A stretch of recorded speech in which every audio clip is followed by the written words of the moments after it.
Hello once again, everyone. So, last time that Jake and I went over the sword and buckler stuff was us going down kind of the first partner drill as well as a couple bunny trails. Today we're going to be building off of that and showing some more bunny trails that you can go down using the partnered kata that I've developed. So, firstly, let's talk about how these change. These are all going to be options that will just kind of come about for the most part. These aren't signaled in any particular way.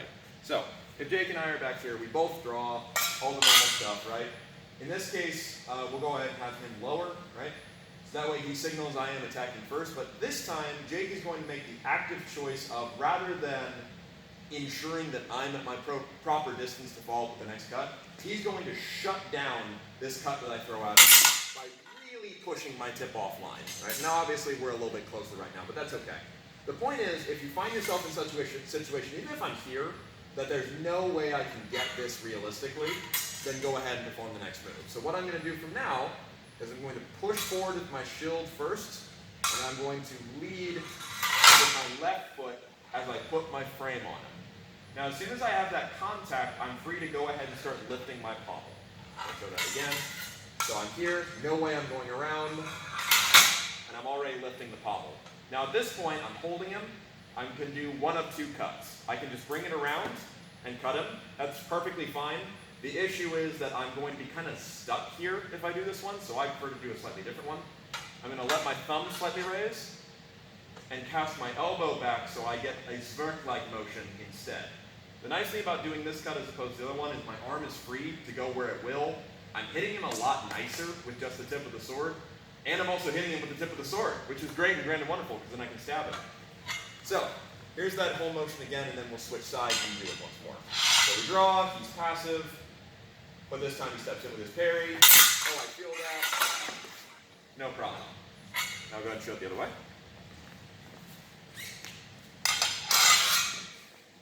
Passive, there we go. No problem at all. Great technique, wonderful, and this could in theory go down into more bunny trails. Like if he parries by accident, by bringing his sword up or whatever, I can just execute it on the other side. That's the nice thing about doing the zwerk as opposed to others.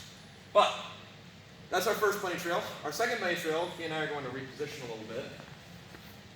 These are now going to branch off of when I do my left cut.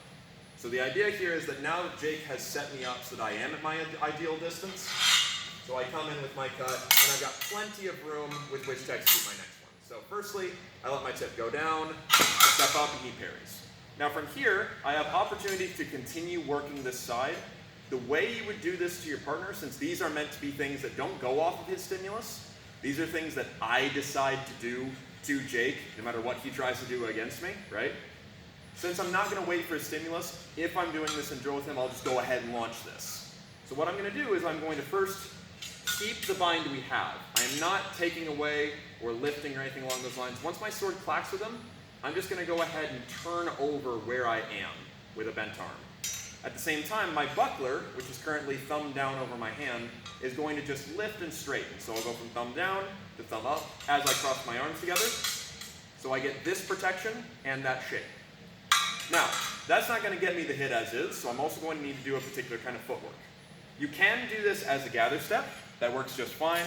But the footwork I recommend instead is I'm going to take my right foot and step through.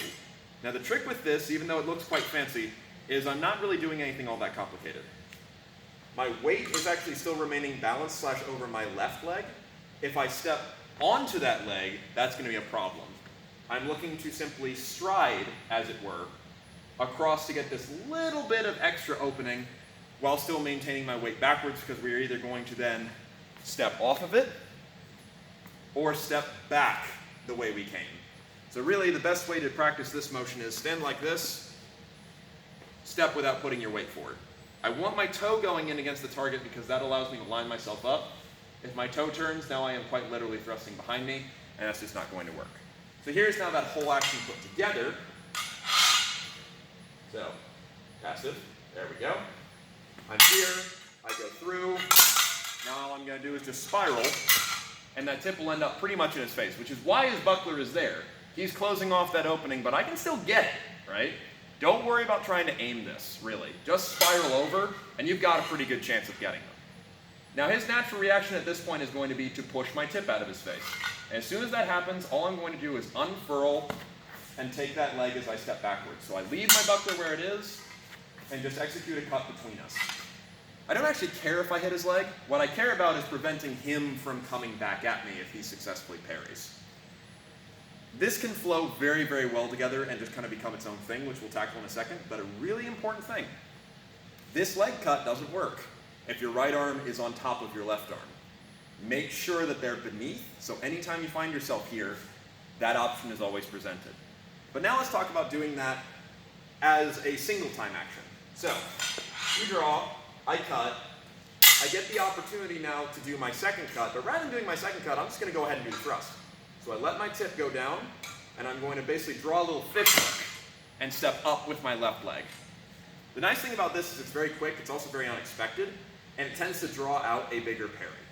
So all I'm doing is I just go down, lift the tip around like I'm drawing a fish hook, throw it in, step out to drive him up. There's my leg cut once again. So here's now that action done. Oh, let's try that again.